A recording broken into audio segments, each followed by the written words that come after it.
উত্তর চব্বিশ পরগনার সোদপুর পানিহাটিতে এক ঐতিহাসিক মুহূর্তের সাক্ষী থাকলো গোটা এলাকা। দেশের প্রধানমন্ত্রী নরেন্দ্র মোদীর বিশাল জনসভা ঘিরে উৎসবের আবহ, মানুষের ঢল, উচ্ছ্বাস, স্লোগানের ঝড় আর রাজনৈতিক উত্তেজনায় মুখরিত হয়ে উঠল অমরাবতী ময়দান। গোশালার মাঠে তৈরি হয় অস্থায়ী হেলিপ্যাড। সেখানেই অবতরণ করেন প্রধানমন্ত্রী নরেন্দ্র মোদী।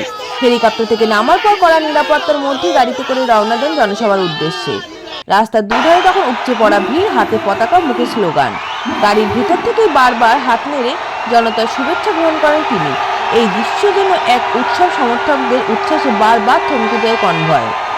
অবশেষে অমরাবতী ময়দানে পৌঁছে বিশাল জনসমুদ্রে ভাষণ দেন প্রধানমন্ত্রী। তার বক্তব্যে উঠে আসে উন্নয়ন, রাজ্যের ভবিষ্যৎ এবং রাজনৈতিক বার্তা, যা ঘিরে আরও তীব্র হয় নির্বাচনী উত্তাপ এবং নারী শক্তি নিয়ে তিনি কড়া বার্তা দেন। সোদপুর পানিহাটির এই জনসভা শুধু রাজনৈতিক কর্মসূচি নয়, এটা এক শক্তি প্রদর্শন। জনসমাগম এবং উচ্ছ্বাস থেকে স্পষ্ট, এই সভা ঘিরে সাধারণ মানুষের আগ্রহ ছিল তুঙ্গে। অমরাবতী ময়দানে শুধু মানুষ আর মানুষ, এই জন্য জনসভা নয়, একটা রাজনৈতিক সমুদ্র।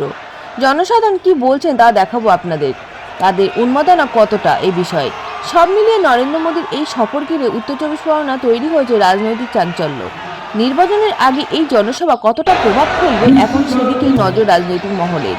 এই বিশাল জনসভা কি বদলে দেবে ভোটের খেলা? সোদপুর থেকে সোমা দেবনাথের রিপোর্ট, রাষ্ট্র সংবাদ। তাদেরকে অনুরোধ করছি, যারা মানুষ আসছে, যে কার্যকর্তারা আছে, যা জনগণ আসছে, তাদেরকে ডান দিকের ব্লকে ঢোকান। ভর্তি হয়ে গেছে, আপনারা ডান দিকে গিয়ে বসুন, মঞ্চের বাম দিকটাও দেখুন, আছে, আপনারা ওই দিকেও বসতে পারেন।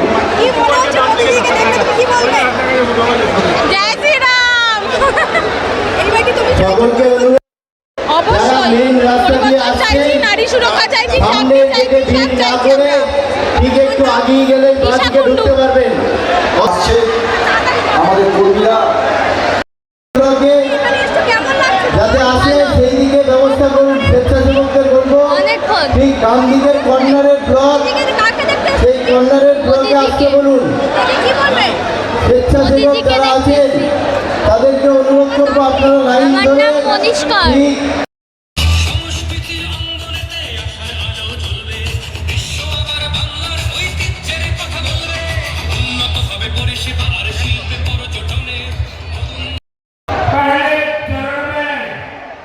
जनता ने लोकतंत्र के मंदिर का पुनर्निर्माण कर दिया है।